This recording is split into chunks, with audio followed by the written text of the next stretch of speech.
कृष्ण पृष्ठाय भूतले श्रीमते भक्ति वेदांत स्वामिनो इति नामिने। नमस्ते सरस्वती देवे गौरवाणी प्रचारिणे निर्विशेषा शून्यवादी पाश्चात देश तारिणे। हे कृष्ण करुणा सिंधु दीनबंधो जगतपते गोपेश गोपिका कांत राधा कांत नमस्तुते। तप्त कांचन गौरांगी राधे वृंदावनेश्वरी वृषभानुसुते देवी प्रणमामि हरिप्रिये। वाञ्छाकल्पतरुभ्यश्च कृपा सिन्धुभ्येव च पतितानां पावनेभ्यो वैष्णवेभ्यो नमो नमः। जय श्री कृष्ण चैतन्य प्रभु नित्यानंदा श्री अद्वैत गदाधर श्रीवासादि गौर भक्त वृंदा। हरे कृष्णा कृष्णा कृष्णा हरे हरे हरे राम राम राम हरे हरे। हरे कृष्णा। सभी भक्तों का आज की ऑनलाइन गीता रीडिंग क्लास में स्वागत है। पिछले बार हमने दूसरे अध्याय के 30वें श्लोक तक पढ़ा था और प्रसंग ये चल रहा है कि अर्जुन युद्ध नहीं करना चाहता, उसकी कुछ आकांक्षाएं हैं, आशंकाएं हैं। वो कहता है कि इतने लोग मारे जाएंगे, मुझे पाप लगेगा और मेरा अपयश होगा। उसका ये कहना जो था कि युद्ध में अनेक लोग मारे जाएंगे, तो भगवान इस बात का उत्तर उसको देते हैं श्लोक नंबर 11 से और 30 तक। भगवान कहते हैं कोई नहीं मारा जाएगा और अर्जुन को थोड़ा सा जोर देकर कहते हैं कि अर्जुन, तुम बात तो विद्वानों की सी करते हो, पर तुम उनके लिए शोक कर रहे हो जिनके लिए शोक नहीं करना चाहिए। जो विद्वान पुरुष होते हैं वो ना तो मृतक के लिए और ना जीवित के लिए किसी के लिए भी शोक नहीं करते। क्यों नहीं करते हैं? क्योंकि आत्मा हमेशा रहता है। ऐसा कभी नहीं हुआ कि आत्मा भूतकाल में नहीं था या वर्तमान में नहीं है या भविष्य में नहीं है। आत्मा हमेशा विद्यमान रहता है और इस शरीर इसी का अंत होता है। तो जो लोग विद्वान होते हैं वो शोक नहीं करते। और इसका एक सुंदर उदाहरण देते हुए भगवान समझाते हैं कि जिस तरह से इस शरीर में ही एक व्यक्ति बचपन से युवावस्था में आता है, युवावस्था से वृद्धावस्था को जाता है और वृद्धावस्था के बाद में वो अपने शरीर को चेंज कर लेता है, देहांतर कर लेता है। तो धीर व्यक्ति ऐसी बातों से शोक में नहीं पड़ते और तुम धीर हो, तुम क्यों शोक में पड़ रहे हो। और भगवान ये भी कहते हैं कि ये सुख और दुख जो हैं ये इंद्रिय बोध से उत्पन्न होते हैं और ये क्षणिक होते हैं, अपने आप आते हैं और अपने आप चले जाते हैं। इसमें हमें उनको सहन करना सीखना चाहिए कि अपने आप आते हैं और अपने आप जाते हैं। सुख दुख, कोई भी दुख नहीं मांगता, फिर भी दुख आता है और सुख भी आता है, और दोनों अपने आप आते चले जाते हैं। फिर रात होती है, दिन होता है, दिन होता है, रात होती है, ये सब चले जाते हैं। तो व्यक्ति को उनमें रमना नहीं चाहिए, उनको सहन करना चाहिए। और इस तरह से भगवान एक उत्तम पुरुष के गुण बताते हैं। योग्य व्यक्ति जो होता है, मुक्ति के योग्य होता है, वो ना सुख में ना दुख में कभी भी विचलित नहीं होता है। और फिर भगवान सांख्य योग के द्वारा और उदाहरणों के द्वारा, कई कई उदाहरणों के द्वारा अर्जुन को शरीर और आत्मा का भेद बताते हैं। और ये कहते हैं कि जो आत्मा है ये अविनाशी है, अप्रमेय है और शाश्वत जीव है। इसका कभी अंत नहीं होता। लेकिन जो भौतिक शरीर है इसका अंत अवश्य होता है। आज जो लोग युद्ध में हैं, तुम समझ रहे हो युद्ध में मारे जाएंगे, पर युद्ध में नहीं मारे जाएंगे तो बाद में जब इनकी आयु पूर्ण होगी वैसे भी हम मारे जाएंगे। कोई भी अंत काल तक इस शरीर को धारण किए नहीं रह सकता, इसलिए इसका शोक करने का कारण कोई नहीं है। और आत्मा को तो कोई मार भी नहीं सकता। और फिर भगवान और सरल उदाहरण देकर अर्जुन को समझाते हैं कि शरीर का बदलना, आत्मा जब शरीर बदलती है, या ऐसा ही है जैसे कोई व्यक्ति पुराने वस्त्र को छोड़ के नूतन वस्त्र धारण कर लेता है। जिस प्रकार पुराने वस्त्र को छोड़ने में कोई दुखी नहीं होता, इसी तरह हमें इस पुराने शरीर को छोड़ने में दुखी नहीं होना चाहिए। और जहां तक तुम कह रहे हो कि आत्मा मारी जाएगी, तो आत्मा कभी नहीं मारी जाती, कभी किसी शस्त्र से या अस्त्र से इसको खंड खंड नहीं किया जा सकता, ना जलाया जा सकता, ना सुखाया जा सकता, ना डुबाया जा सकता। किसी भी तरह आदमी आत्मा को विनाश करने में सक्षम नहीं है। इस तरह से भगवान उसको ये बताते हैं कि तुम जो कह रहे हो सब लोग मारे जाएंगे, तुम्हारी ये चिंता निर्मूल है, इसके पीछे कोई कारण नहीं। अब अर्जुन का दूसरा प्रश्न था कि मुझे पाप भी लगेगा, अपयश होगा। भगवान 31वें श्लोक से उन प्रश्नों का उत्तर दे रहे हैं कि युद्ध नहीं करोगे तो पाप लगेगा, युद्ध करोगे तो कोई पाप और अपयश नहीं लगेगा, उल्टा यश मिलेगा। कैसे यश मिलेगा, कैसे पाप नहीं लगेगा, ये भगवान 31 श्लोक से आगे पढ़ेंगे। श्लोक नंबर 31। हरे कृष्णा। ममता माता जी। हरे कृष्णा।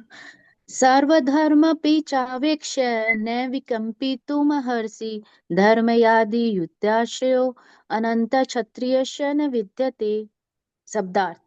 स्वधर्मम अपने धर्म को, अपि भी, च निसंदेह, अवेक्ष्य विचार करके, न कभी नहीं, विकम्पितुम संकोच करने के लिए, अहर्षि तुम योग्य हो, धर्मयात धर्म के लिए, ही निसंदेह, युद्धात युद्ध करने की अपेक्षा, श्रेय श्रेष्ठ साधन, अन्यत कोई दूसरा, क्षत्रिय क्षत्रिय का, न नहीं, विद्यते हाँ, क्षत्रिय होने के नाते अपने विशिष्ट धर्म का प्रचार करते हुए तुम्हें जानना चाहिए कि धर्म के लिए युद्ध करने से बढ़कर तुम्हारे लिए अन्य कोई कार्य नहीं है, अतः तुम्हें संकोच करने की कोई आवश्यकता नहीं है। तात्पर्य।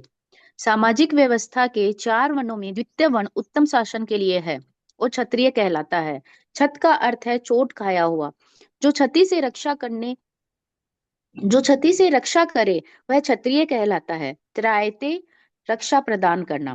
क्षत्रियों को वन में आखेट करने का प्रशिक्षण दिया जाता है। क्षत्रिय जंगल में जाकर शेर को ललकारता है और उसके आमने सामने अपनी तलवार से लड़ता था। शेर की मृत्यु होने पर उसकी राजसी ढंग से अंत्येष्टि की जाती थी। आज भी जयपुर रियासत के क्षेत्रीय राजा इस प्रथा का पालन करते हैं। क्षत्रियों को विशेष रूप से ललकारने तथा मारने की शिक्षा दी जाती है, क्योंकि कभी कभी धार्मिक हिंसा अनिवार्य होती है। इसलिए क्षत्रियों को सीधे संन्यास श्रम ग्रहण करने का विधान नहीं है।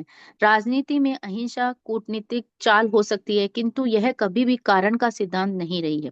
धार्मिक संहिताओं में उल्लेख मिलता है, आहवेशु मिथ्यो योनम जिज्ञाम जिज्ञाम संतो महिक्षित युध्यमानाः परम शक्त्या स्वर्ग यात्य परा मुखा यज्ञेषु पशवो ब्रह्मण हन्यन्ते सततम द्विजे संस्कृता किल मंत्रेश्च तेऽपि स्वर्गमवाप्नुवन्।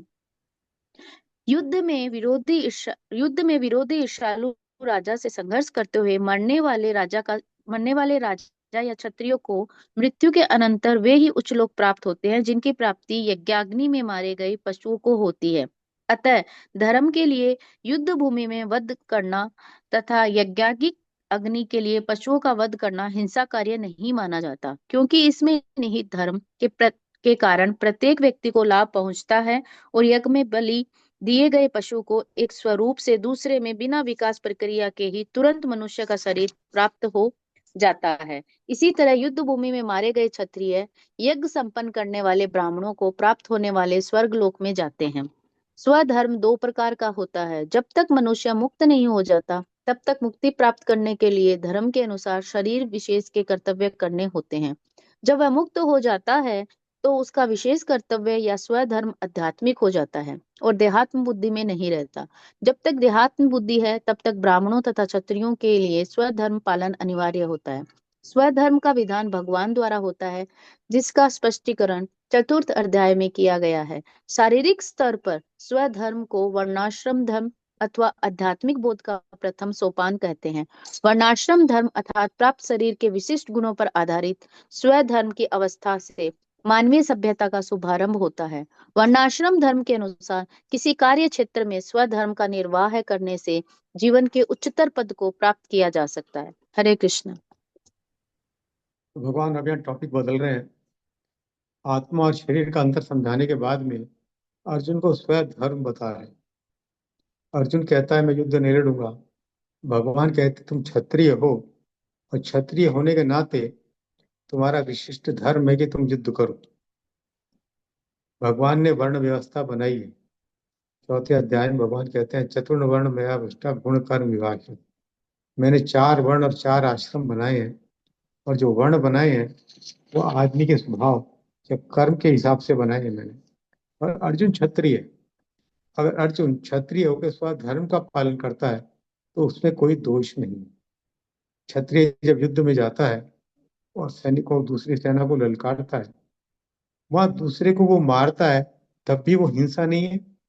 और वो खुद भी मारा जाता है तो भी वो स्वर्ग को प्राप्त होता है, उच्च लोकों को जाता है।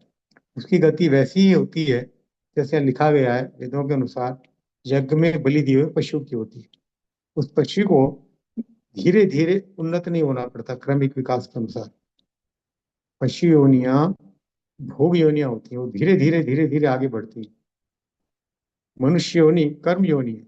मनुष्य चाहे तो अपने कर्मों के अनुसार यहाँ पर ही रह सकता है, दोबारा नीचे के लोकों में जा सकता है, ऊपर के लोकों में जा सकता है, या भगवत धाम को जा सकता है। लेकिन पशु ऐसा नहीं कर सकते। पशु को एक एक करके योनि बदलनी पड़ती है। लेकिन अगर किसी पशु की बलि दी जाती है तो या तो तुरंत उच्चतर लोक प्राप्त हो जाता है, या तुरंत उसको मनुष्य जीवन प्राप्त हो जाता है। इसलिए कोई भी सैनिक या क्षत्रिय युद्ध में अपने प्राण अर्पित करता है, वो भी उच्च लोगों को, स्वर्ग लोक वगैरह को जाता है। और आज भी हम देखते हैं, आज भी जब युद्ध होते हैं और कोई सैनिक वीर गति को प्राप्त होता है, शहीद होता है, तो सरकार उसका सम्मान करती है। और वही सैनिक अगर युद्ध भूमि के अतिरिक्त किसी को मार दे या किसी की हत्या करते तो उसे सजा मिले। फिर वो क्षत्रिय धर्म का पालन कर रहा होता है उस समय, इसलिए उसको अवार्ड दिए जाते हैं। शहीद होने पे या युद्ध जीतने पर दोनों तरीके से उसे अवार्ड दिए जाते हैं। इस तरह से भगवान अर्जुन को कह रहे हैं तुम क्षत्रिय हो और तुम्हारा कर्तव्य है युद्ध करना। जब तक व्यक्ति देहात्म बुद्धि में रहता है, प्रभुपाद ये बड़ी अच्छी बात कर रहे हैं टीका में, जब तक व्यक्ति देहात्म बुद्धि में रहता है जैसे कि हम लोग हैं, तब तक उनको अपनी वर्ण व्यवस्था का पालन करना चाहिए। ब्राह्मण को ब्राह्मण की वर्ण व्यवस्था का पालन करना चाहिए, क्षत्रिय को क्षत्रिय की व्यवस्था का पालन करना चाहिए। और ये अध्यात्म में एक पहली सीढ़ी है, पहला सोपान है। जब तक शरीर रहता है, अध्यात्म बुद्धि रहती है, वर्णाश्रम का पालन जरूरी है। जब एक बार व्यक्ति मुक्त हो गया और भगवान के धाम चला गया, तो उसका ये अध्यात्म बुद्धि खत्म हो जाती है। तो उसका एक ही धर्म रह जाता है, आध्यात्मिक, भगवान की सेवा करना। तो जब तक हम इस शरीर में वर्णाश्रम धर्म का पालन करना है हमें, और मुक्त होने के बाद हमारा स्वधर्म आध्यात्मिक हो जाता है, भगवान की सेवा का रह जाता है। बेहतर तो यही होगा कि हम इस शरीर में सीधे भगवान की सेवा शुरू करें। तो भगवान अर्जुन को ये कह रहे हैं तुम क्षत्रिय हो और तुम्हें अपने विशिष्ट धर्म का विचार करते हुए तुम्हें जानना चाहिए कि तुम्हारे लिए इस धर्म युद्ध से बढ़कर और कोई कार्य नहीं है। इसलिए अर्जुन तुम संकोच मत करो, युद्ध के लिए तैयार हो। अब अगले श्लोक में भगवान और क्या है, श्लोक नंबर 32। हरे कृष्णा सुंदरी राधिका माता जी।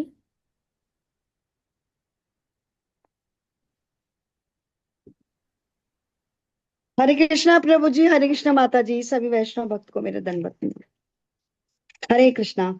यत्र छया चोपपन्न स्वर्ग द्वार व्रतम सुखी न क्षत्रिया पार्थ लभन्ते युद्धमीदृशम्।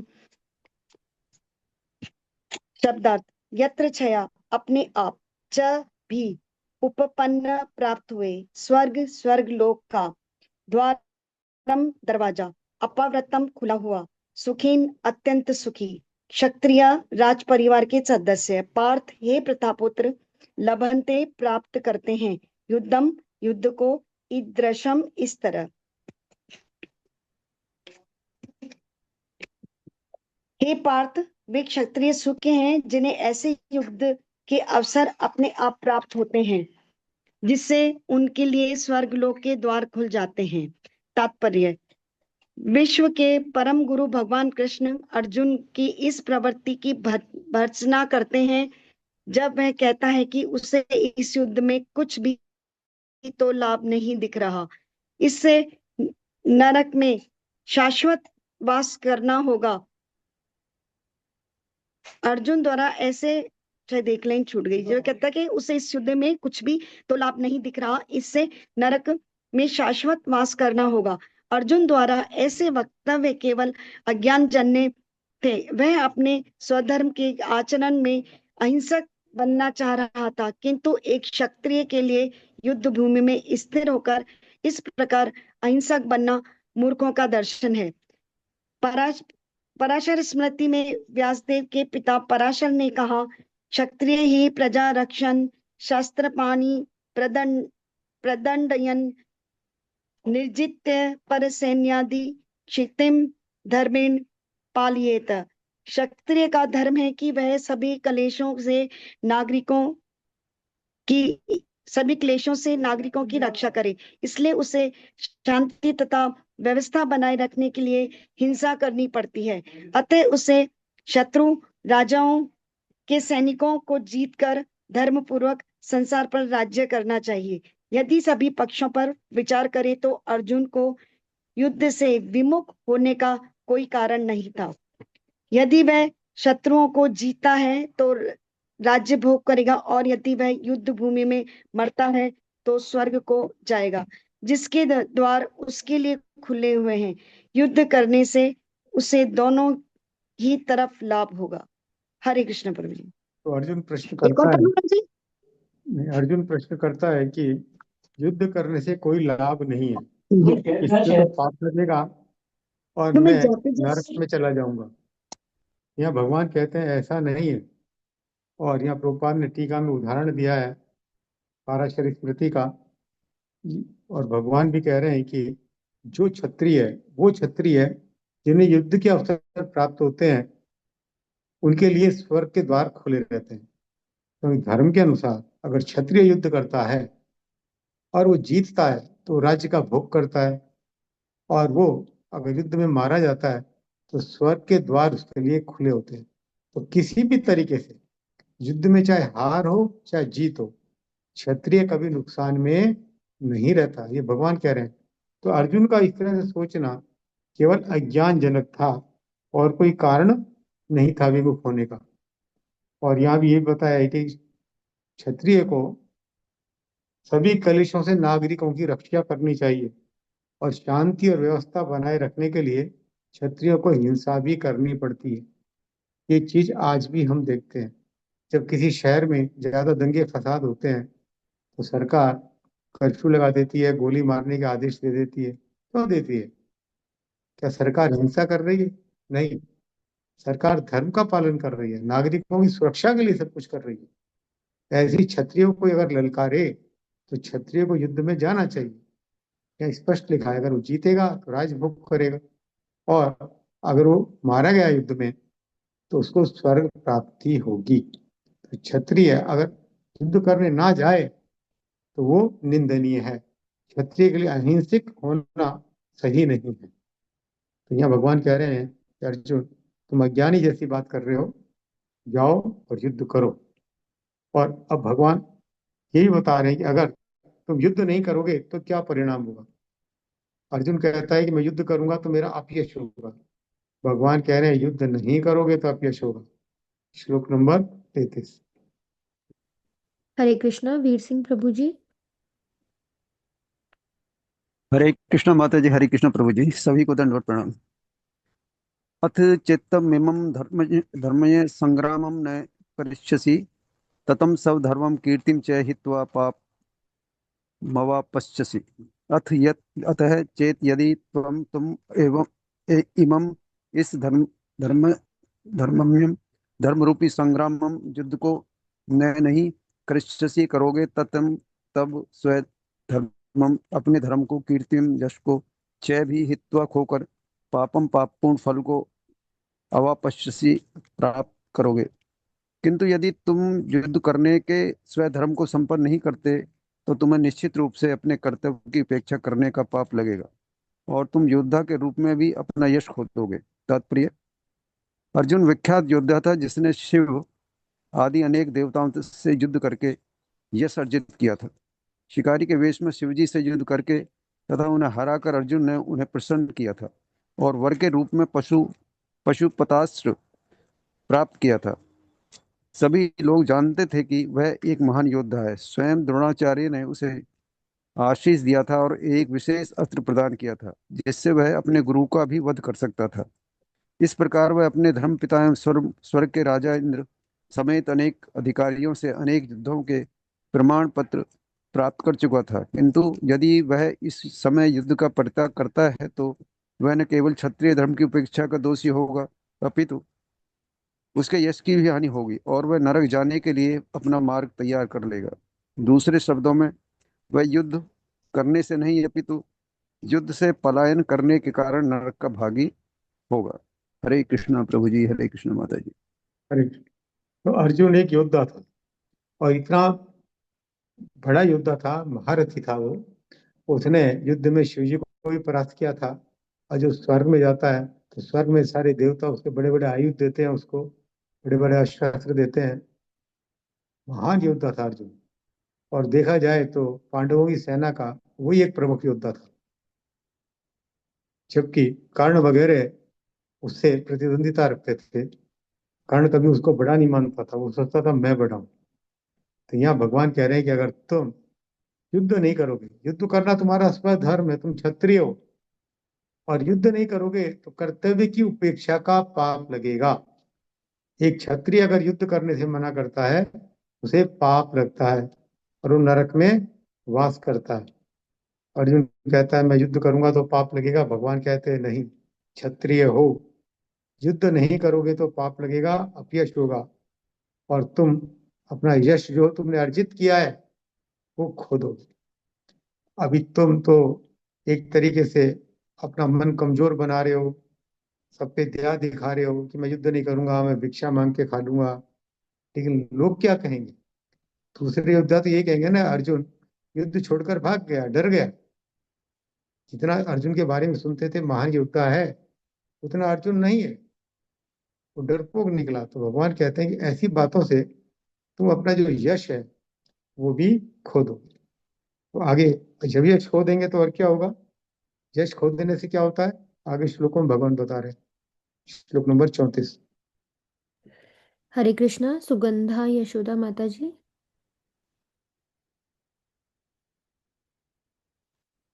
हरे कृष्णा माता जी, हरे कृष्णा प्रभु जी। पंचांग प्रणाम। अकीर्तितं च अपि भूतानि कथयन्ति ते अव्यां संभावितस्य अकीर्तिमरणात् अतिरिच्यते।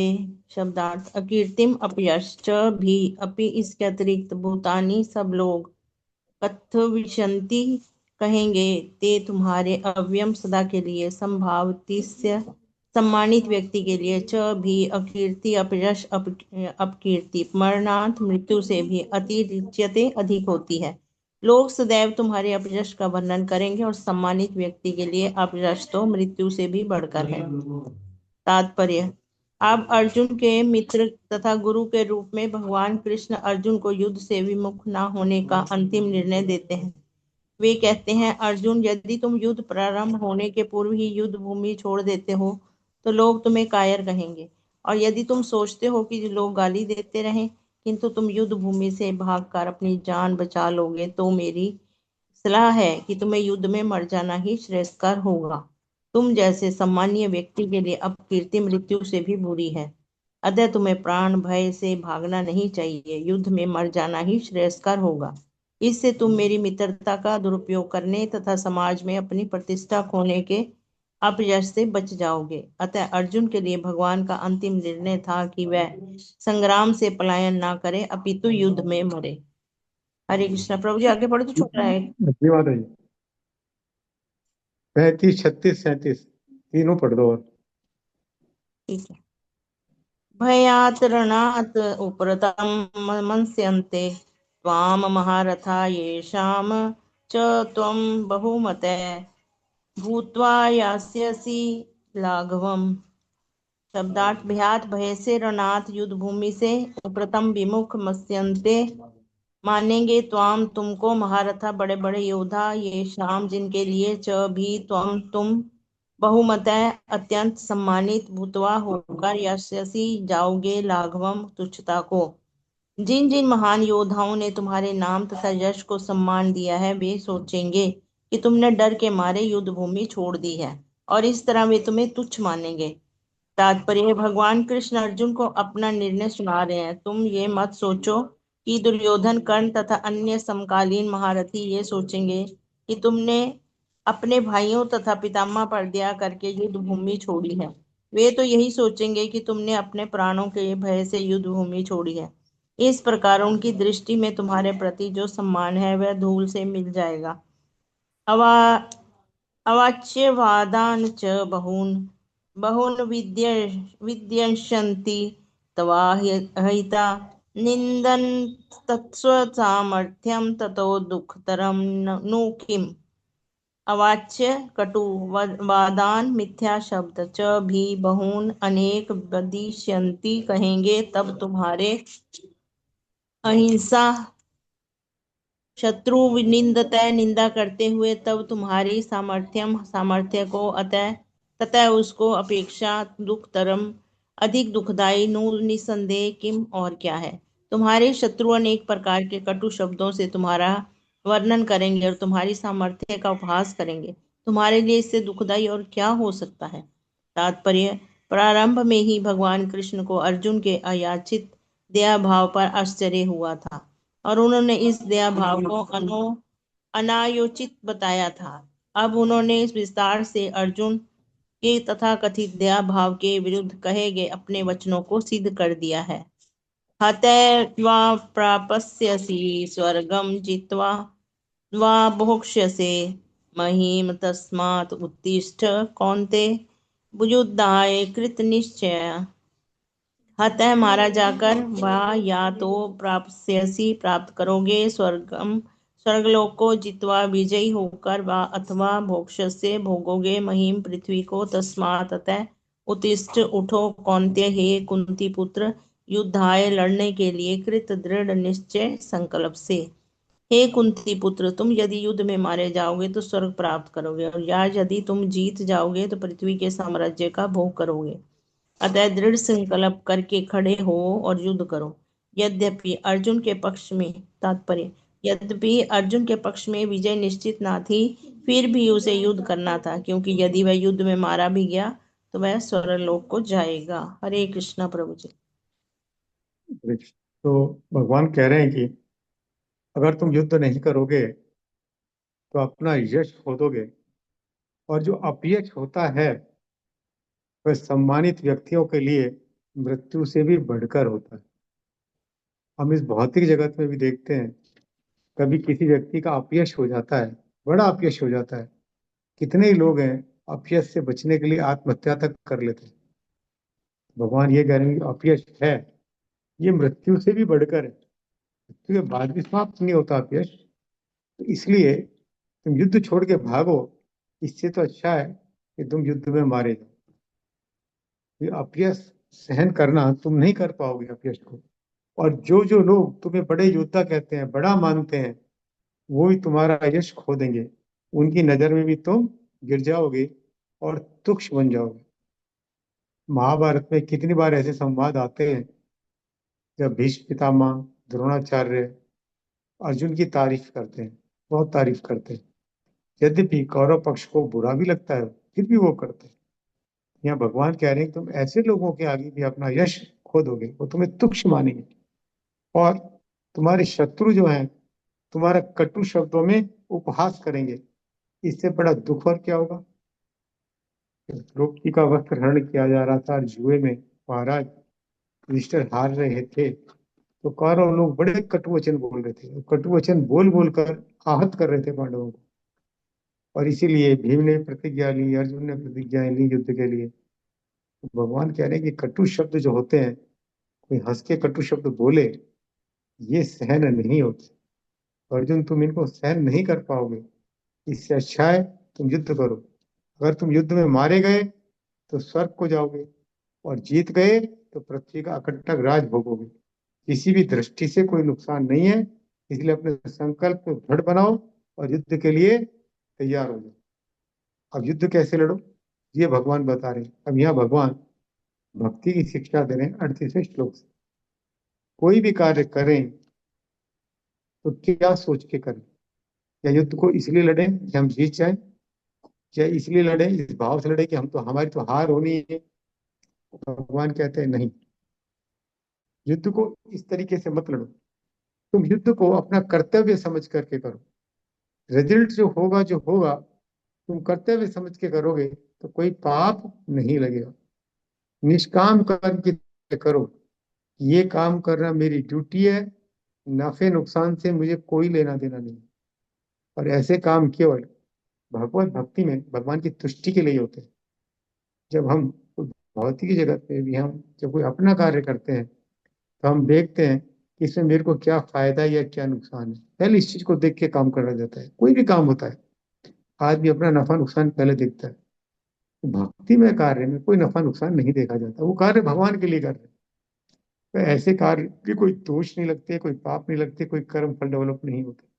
तो भगवान अर्जुन को सलाह दे रहे हैं, तुम युद्ध तो लड़ो, पर क्या सोच के लड़ो, बिना सुख दुख हानि लाभ जय विजय के बिना। मतलब कोई निष्काम भाव से, मैं क्षत्रिय हूँ, मेरे ऊपर युद्ध आ गया है और मुझे लड़ना है, बस इस भाव से लड़ूंगा तो कोई पाप नहीं लगेगा।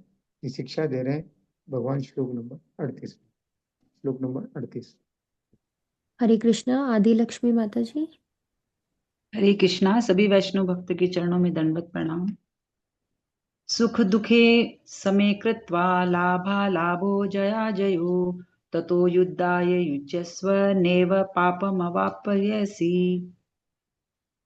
सुख सुख दुखे तथा दुख में समय समभाव में कृत्वा करके लाभ अलाभो लाभ तथा हानि दोनों, जय अजयो विजय तथा पराजय दोनों, तथा तत्पश्चात युद्धाय युद्ध करने के लिए युज्यस्व लगो, न कभी नहीं, एवं इस तरह पापम पाप अवाप्यसी पाप प्राप्त करोगे।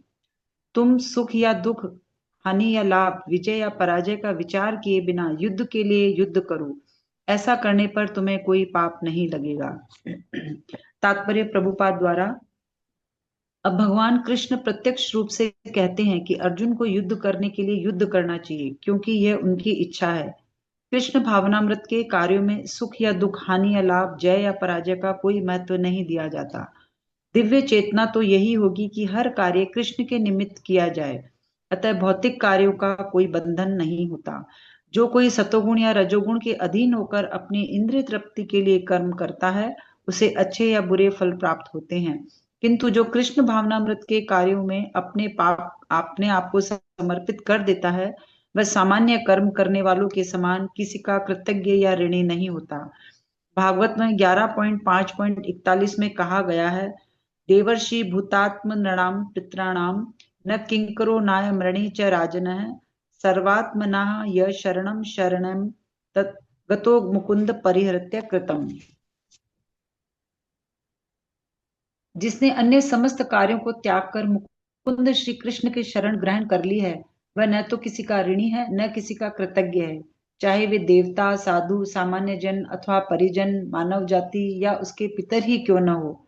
इस श्लोक में कृष्ण ने अर्जुन को अप्रत्यक्ष रूप से इसी का संकेत किया है।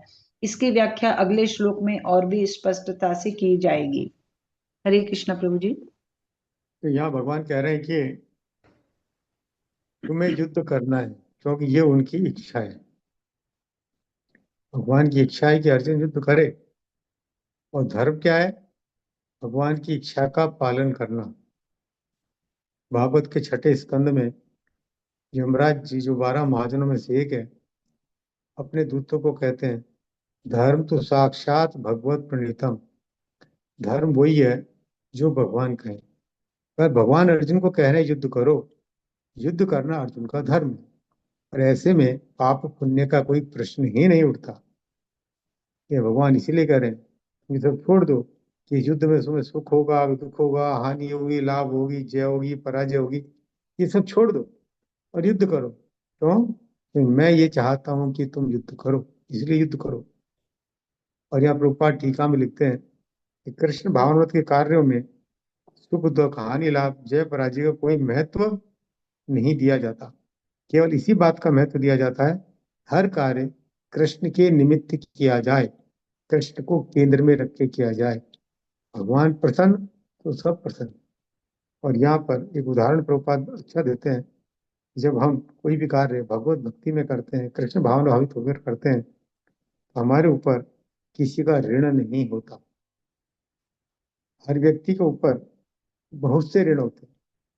हमारे माता पिता हमें जन्म देते हैं, उनका ऋण होता है। समाज हमें सिखाता है, समाज का ऋण होता है। स्कूल में शिक्षक हमें सिखाते हैं, उनका ऋण होता है। बुजुर्गों का ऋण होता है। देवता हमें तरह तरह की चीजें प्रदान करते हैं, हवा, जल, पानी, अन्न, उनका हमारे ऊपर ऋण होता है। हमें बहुत लोगों का हमारे ऊपर ऋण होता है। लेकिन अगर हम सबको शरण देने वाले भगवान की शरण ग्रहण कर लें, तो हमारे सबके ऋण अपने आप उतर जाते हैं। एक एक व्यक्ति का ऋण हमें चुकाना नहीं पड़ता है। तो भगवान के कहे अनुसार ही जीवन ढालना चाहिए, यही भगवत भक्ति है। और भगवान अर्जुन को यही कह रहे हैं, तुम्हारी इच्छा है या नहीं? मैं चाह रहा हूं युद्ध करो, इसलिए युद्ध करो। और ये निष्काम भाव से युद्ध करो, मेरे लिए करो, तो तुम्हें कोई पाप वगैरह नहीं लगेगा। इसी बात को और आगे विस्तृत रूप से दूसरे तरीके से अर्जुन को समझाया जा रहा है। श्लोक नंबर 39। श्लोक नंबर 39। हरे कृष्णा, कोई रीडिंग करना चाहता है तो हैंड रेस कीजिए। सभी मैं भक्त करता हैंड हूँ। रेस करें। मैं करता हूँ माता जी, 39 गीता करूँ। सोमानी माता जी का हैंड रेस था माता जी। नहीं, उन्होंने कर लिया था, अभी कोई हैंड रेस नहीं है। वीर सिंह प्रभु जी मैं पढ़ आप। रहा हूँ माता हाँ, जी, हाँ मैं पढ़ रहा हूँ। ऐसा तिभी हिता सांख्ये बुद्धि योगे तिमाम शृणु बुद्धया युक्तो यया पार्थ कर्म बंधम प्रहास्यसि। ऐसा यह सब तेरे लिए अभिहिता वर्णन किया गया सांख्य वैश्लेषिक अध्ययन द्वारा बुद्धि बुद्धि योगे निष्काम कर्म में तू, लेकिन इमाम इसे क्षणु सुनो वृद्धा बुद्धि से युक्तम साथ साथ सहित यया, जिससे अपार्थ हे पार्थ प्रतापुत्र कर्म के बंधन से पराश्यसी मुक्त हो जाओगे। यहाँ मैंने विश्लेषिक अध्ययन सांख्य द्वारा इस ज्ञान का वर्णन किया है। अब निष्काम भाव से कर्म करना बता रहा हूँ, उसे सुनो। हे पार्थ पुत्र, यदि तुम ऐसे ज्ञान से कर्म करोगे तो तुम कर्मों के बंधन से अपने को मुक्त कर सकते हो। तात्पर्य, वैदिक कोश निरुक्ति के अनुसार सांख्य का अर्थ है विस्तार से वस्तुओं का वर्णन करने वाला, तथा सांख्य उस दर्शन के लिए प्रयुक्त मिलता है जो आत्मा की वास्तविक प्रकृति का वर्णन करता है। और योग का अर्थ है इंद्रियों का निग्रह। अर्जुन का युद्ध न करने का प्रस्ताव इंद्रिय तृप्ति पर आधारित था। वह अपने प्रधान कर्तव्य को भुलाकर युद्ध से दूर रहना चाहता था, क्योंकि उसने यह सोचा कि धृतराष्ट्र के पुत्रों अर्थात अपने बंधु बांधवों को परास्त करके राजभोग करने की अपेक्षा अपने संबंधियों तथा स्वजनों को न मारकर वह अधिक सुखी रहेगा। दोनों ही प्रकार से मूल सिद्धांत तो इंद्रिय तृप्ति था। उन्हें जीतने से प्राप्त होने वाला सुख तथा स्वजनों को जीवित देखना का सुख, ये दोनों इंद्रिय तृप्ति के धरातल पर एक हैं, क्योंकि इससे बुद्धि तथा कर्तव्य दोनों का अंत हो जाता है। अतः कृष्ण ने अर्जुन को बताना चाहा कि वह अपने पितामह के शरीर का वध करके उनके आत्मा को नहीं मारेगा। उन्होंने यह बताया कि उनके सहित सारे जीव शाश्वत प्राणी हैं। ये भूतकाल में प्राणी थे, वर्तमान में भी प्राणी रूप में हैं और भविष्य में भी प्राणी बने रहेंगे, क्योंकि हम सब शाश्वत आत्मा हैं। हम विभिन्न प्रकार से केवल अपना शारीरिक परिधान वस्त्र बदलते रहते हैं, और इस भौतिक वस्त्र के बंधन से मुक्ति के बाद भी हमारी पृथक सत्ता बनी रहती है। भगवान कृष्ण द्वारा आत्मा तथा शरीर का अत्यंत विशद विश्लेषित अध्ययन प्रस्तुत किया है और निरुक्ति कोश की शब्दावली में इस विशद अध्ययन को यहाँ सांख्य कहा गया है। इस सांख्य का नास्तिक कपिल के सांख्य दर्शन से कोई सरोकार नहीं है। इस नास्तिक कपिल के सांख्य दर्शन से बहुत पहले भगवान कृष्ण के अवतार भगवान कपिल ने अपनी माता देवहूति के समक्ष श्रीमद्भागवत में वास्तविक सांख्य दर्शन पर प्रवचन किया था। उन्होंने स्पष्ट बताया है कि पुरुष या परमेश्वर क्रियाशील हैं और वे प्रकृति पर दृष्टिपात करके सृष्टि की उत्पत्ति करते हैं। इसको वेदों ने तथा गीता ने स्वीकार किया है। वेदों में वर्णन मिलता है कि भगवान ने प्रकृति पर दृष्टिपात किया है और उसमें आणविक जीवात्माएं प्रविष्ट कर दी हैं। ये सारे जीव भौतिक जगत में इंद्रिय तृप्ति के लिए कर्म करते रहते हैं और माया के वशीभूत होकर अपने को भोक्ता मानते रहते हैं। इस मानसिकता की चरम सीमा भगवान के साथ सायुज्य प्राप्त करना है। यह माया अथवा इंद्रिय तृप्ति जन्य मोह का अंतिम पाश है और अनेक अनेक जन्मों तक इस तरह इंद्रिय तृप्ति करते हुए कोई महात्मा भगवान कृष्ण यानी वासुदेव की शरण में जाता है, जिससे परम सत्य की खोज पूरी होती है। अर्जुन ने कृष्ण की शरण ग्रहण करके पहले ही उन्हें गुरु रूप में स्वीकार कर लिया है। शिष्य हम साधि माम त्वाम प्रपन्नम। फलस्वरूप कृष्ण अब उसे बुद्धि योग या कर्म योग की कार्य विधि बताएंगे जो कृष्ण की इंद्रिय तृप्ति के लिए किया गया भक्ति योग है।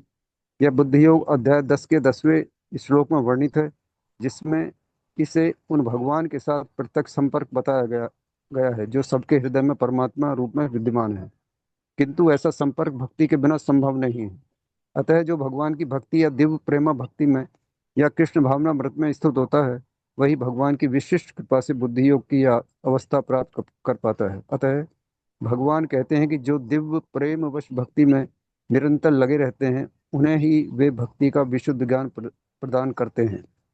इस प्रकार भक्त सरलता से उनके चिदानंदमय धाम में पहुंच सकते हैं। इस प्रकार इस श्लोक में वर्णित बुद्धि योग भगवान कृष्ण की भक्ति है और यहाँ पर उल्लिखित सांख्य शब्द का नास्तिक कपिल द्वारा प्रतिपादित अनीश्वरवादी सांख्य योग से कुछ भी संबंध नहीं है। अतः किसी को यह भ्रम नहीं होना चाहिए कि यहाँ पर उल्लिखित सांख्य योग का अनीश्वरवादी सांख्य से किसी प्रकार का संबंध है।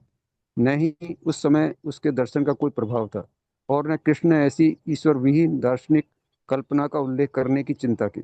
वास्तविक सांख्य दर्शन का वर्णन भगवान कपिल द्वारा श्रीमद् भागवत में हुआ है, किंतु वर्तमान प्रकरणों में उस संख्या से भी कोई सरोकार नहीं है। यहाँ सांख्य का अर्थ है शरीर तथा आत्मा का वैश्लेषिक अध्ययन। भगवान कृष्ण ने आत्मा का वैश्लेषिक वर्णन अर्जुन को बुद्धि योग या कर्म योग तक लाने के लिए किया।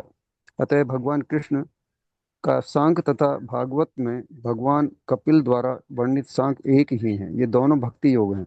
अतः भगवान श्री कृष्ण ने कहा है कि केवल अल्पज्ञ ही सांख्य योग तथा भक्ति योग में भेदभाव मानते हैं।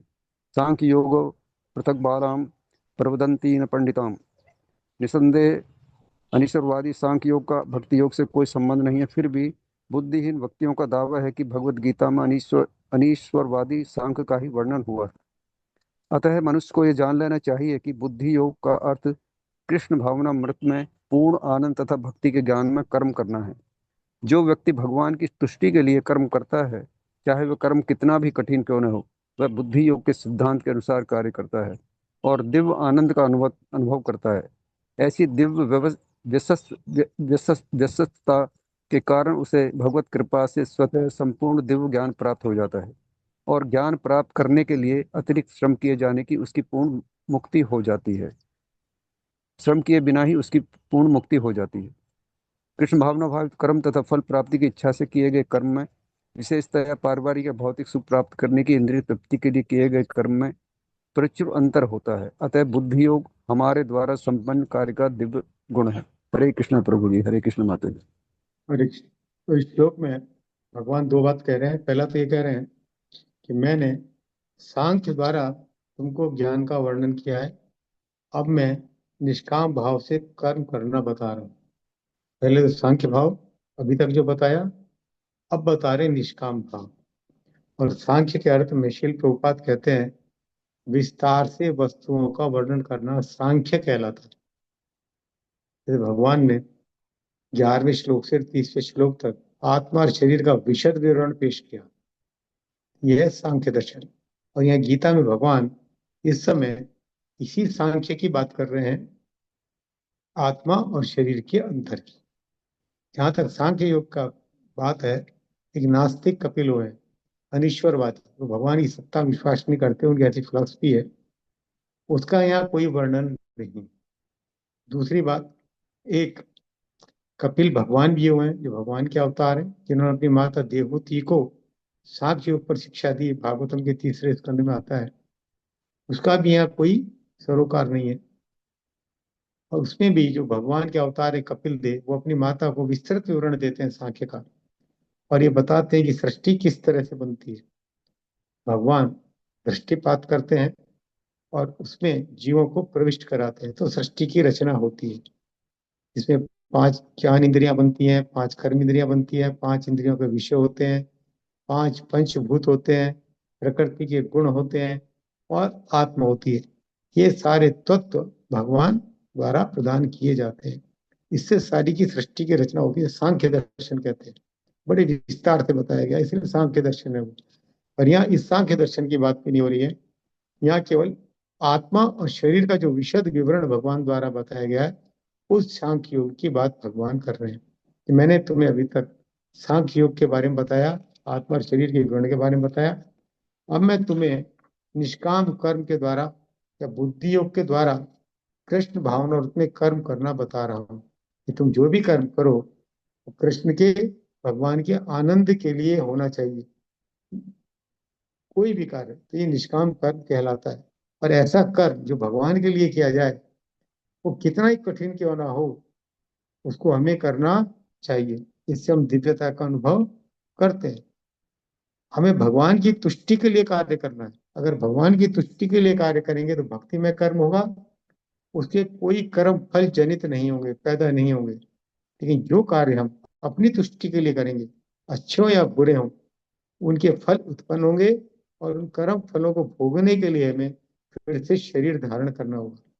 लेकिन भगवान के लिए जो कर्म किए जाते हैं वह कर्म कहलाते हैं। उनसे कोई कर्म जनित नहीं होते, अच्छे या बुरे कैसे भी, व्यक्ति को भगवत धाम की प्राप्ति होती है। तो भगवान कहते हैं जो भी कार्य करें, कृष्ण की तुष्टि के लिए करें, भगवान की तुष्टि के लिए कार्य करें। और यहाँ भगवान की इच्छा क्या है कि अर्जुन युद्ध करे। तो अर्जुन अगर युद्ध करता है तो उससे भगवान की इंद्रियां तुष्ट होगी और अर्जुन भी तुष्ट होगा। और अगर अर्जुन ऐसा नहीं करता है तो भगवान भी तुष्ट नहीं होंगे और अर्जुन भी तुष्ट नहीं होगा। तो हमें भगवान की इंद्रियों को तुष्ट करना है, अपनी इंद्रियों को तुष्ट नहीं करना है। इसे ही बुद्धि योग या भक्ति योग कहते हैं। और इस भक्ति योग का क्या फायदा है, भक्ति योग में कर्म का क्या फायदा है, ये तो हमने लिखा देखा कि कर्म फल जनित नहीं होते। इस अध्याय में बताया है, निष्काम कर्म करें, कर्म जनित नहीं होंगे। और दूसरे और क्या फायदे होते हैं भक्ति योग के, श्लोक नंबर 41, बड़ा इंपॉर्टेंट श्लोक है, सब भक्तों को याद करना चाहिए। श्लोक नंबर 40। हरे कृष्णा गीता माता जी। हरे कृष्ण। हाँ माता जी प्रणाम। नेहाभिक्रमनाशोऽस्ति प्रत्यवायो न विद्यते स्वल्पमप्यस्य धर्मस्य त्रायते महतो भयात्। नहीं यह इस योग में अभिक्रम प्रयत्न करने में नाश हानि अस्ति है, प्रत्यवाय हास न कभी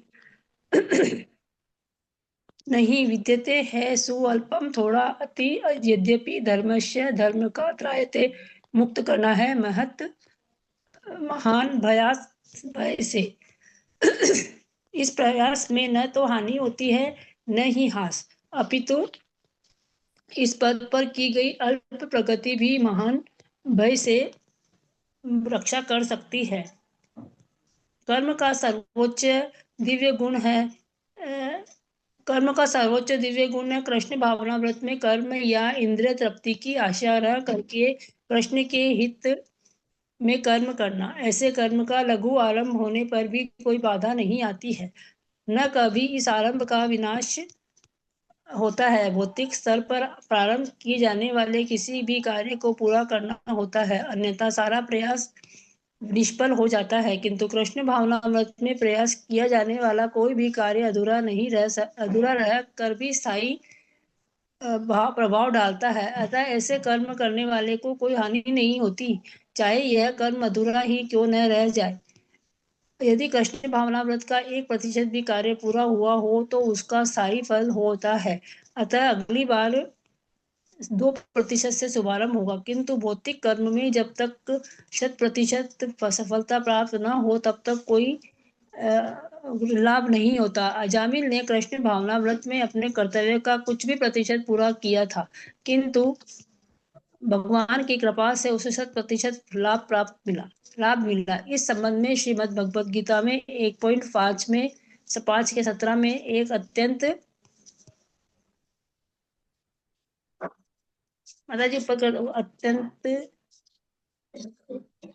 सुंदर श्लोक आया है। त्यक्त्वा सधर्म चरणाम्बुजं हरे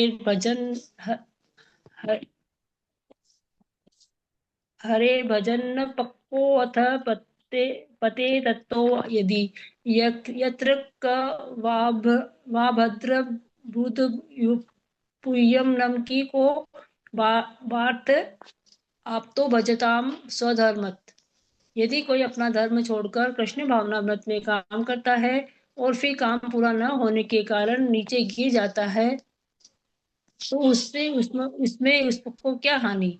और यदि कोई अपने भौतिक कार्य को पूरा करता है और इससे उसको क्या लाभ होगा। अथवा ऐसा जैसा कि ईसाई कहते हैं, यदि कोई अपनी शाश्वत आत्मा को खोकर संपूर्ण जगत को पा ले तो मनुष्य को इससे क्या लाभ होगा।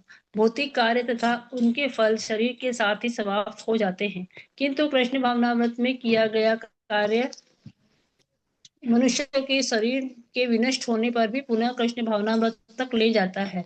कम से कम इतना तो निश्चित है कि अगले जन्म में उसे सुसंस्कृत ब्राह्मण परिवार में या धनी मानी कुल में मनुष्य का शरीर प्राप्त हो सकेगा, जिससे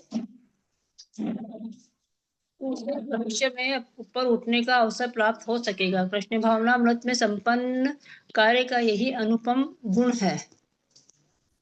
व्यवसायात्मिका नहीं, माता जी रुकिए बस बहुत। हाँ हाँ, हरे कृष्ण। तो ये श्लोक बड़ा इंपॉर्टेंट है, इसमें भगवान भक्ति योग की महत्ता को बता रहे हैं। अर्जुन के सारे प्रश्नों के उत्तर भगवान दे चुके। कोई मरेगा नहीं, पाप नहीं लगेगा, अपयश नहीं होगा। इसके विपरीत युद्ध नहीं करोगे तो अपयश होगा। और यहाँ भगवान बता रहे हैं कि भक्ति योग में जो किया गया कार्य है, भगवान की आज्ञा से किया गया जो कार्य है, उसके क्या होते हैं फायदे। उसमें कभी कोई हानि नहीं होती, ना ही हाश होता, उसमें कोई कमी आती। और इस पर जरा भी प्रगति की जाए तो महान वैसे भी रक्षा करती है। प्रत्यायो न विद्यते, इसका उल्टा प्रभाव भी नहीं होता। कभी लोगों को जब भक्ति करने की बात कहते हैं तो लोग कहते हैं क्या फायदा, तो ये फायदे हैं। क्या फायदे हैं? कोई हानि नहीं है, कोई हाश नहीं है, उल्टा प्रभाव नहीं है, और थोड़ा भी किया तो स्थायी प्रभाव भक्ति का होता है।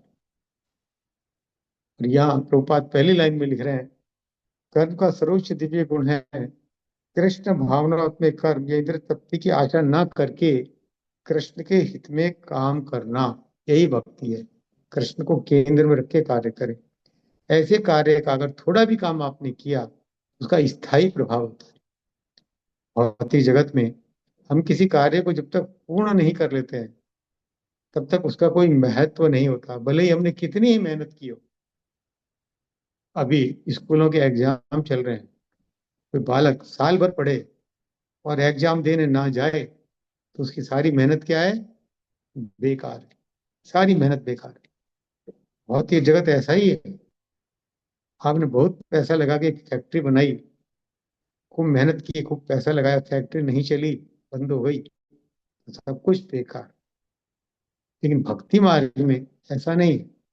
आपने जो भी भक्ति करी वो स्थायी रूप से आपके अकाउंट में लिखी जाती है। आज आप गीता श्रवण कर रहे हैं, पाठन कर रहे हैं, ये भक्ति कार्य आपके परमानेंट जुड़ गया। मृत्यु के बाद भी समाप्त नहीं होता। भौतिक जगत की सारी उपाधियां, सारा धन, सारा दौलत, यश जो भी है, मृत्यु के साथ समाप्त हो जाता है। लेकिन भक्ति हमारे साथ जाती है और अगले जीवन में हम वहां से दोबारा प्रारंभ करते हैं। जैसे इस जीवन में अगर हम एमए कर लें, पीएचडी हो जाएं, अगले जीवन में हमें दोबारा फिर से पहली क्लास से पढ़ना होगा। लेकिन भक्ति में ऐसा नहीं, हमने दूसरी क्लास भी पास की है तो अगले जीवन में हमें तीसरी क्लास से एडमिशन मिलेगा। इसीलिए इस भौतिक जगत में देखा जाता है कि कोई व्यक्ति बचपन से भगवत भक्ति में आ जाता है, कोई युवावस्था में आ जाता है और कोई कोई वृद्धावस्था तक भक्ति में नहीं आ पाता। पिछले जन्म की भक्ति होती है और भक्ति का कोई उल्टा प्रभाव नहीं पड़ता। प्रत्यायो न विद्यते, इसमें लिखा है। उसका कोई हाश नहीं होता, उल्टा प्रभाव नहीं होता, कोई कमी नहीं आती भक्ति में। देवी देवताओं की भक्ति में कभी कभी मंत्रोच्चार वगैरह गलत भी हो जाए तो उनके विपरीत प्रभाव पड़ते हैं। शास्त्रों में ऐसे कई उदाहरण हैं। लेकिन भगवान की भक्ति में आपने सही गलत उच्चारण किया, कुछ किया, उसका कोई फर्क नहीं पड़ता। भगवान भाव वही जनार्दन है, वो आपके भाव को देखते हैं, आप ज्ञान को नहीं देखते हैं, आपके भाव को देखते हैं। कोई विपरीत प्रभाव या हाश नहीं होता। और थोड़ी भी भक्ति करें, महान भय से रक्षा करती है, महान भय से। और सबसे बड़ा भय मृत्यु, भक्ति मृत्यु से भी रक्षा करती है। और अंत काल में भगवान का स्मरण हो जाए तो हम कहाँ जाते हैं? भगवत धाम जाते हैं। और एक बार जो भगवत धाम चला गया वो मृत्युलोक में नहीं आता, फिर ना उसका जन्म होता है और जन्म नहीं होता तो मृत्यु भी नहीं होती। कितने महान भय से रक्षा करती है। प्रभुपाद उदाहरण दे रहे हैं अजामिल का। अजामिल एक उच्च कोटि का ब्राह्मण था, लेकिन किसी गलत संगति से वो दूषित हो गया और दूषित होने से वो सारे पाप कार्य करने लगा। भागवतम में 6ठे स्कंद में कथा थी। पाप कर्म करने लगा और जब उसको यमदूत लेने आए तो उसने घबरा कर अपने पुत्र को पुकारा, जिसका नाम नारायण था। उसने अपने को पुत्र को पुकारा, नारायण नारायण आओ, मुझे बचाओ। और ये सुनकर के भगवान नारायण के दूत आ गए। दोनों में बड़ा बहस हुई। यमदूत कहने लगे ये पापी, हम लेके जाएंगे। भगवान के दूत कहने लगे इसके पाप सारे नष्ट हो गए क्योंकि इसने भगवान का नाम लिया, हम इसको लेकर जाएंगे। और अंत में यमदूतों को वापस जाना पड़ा। भगवान के दूत भी चले गए।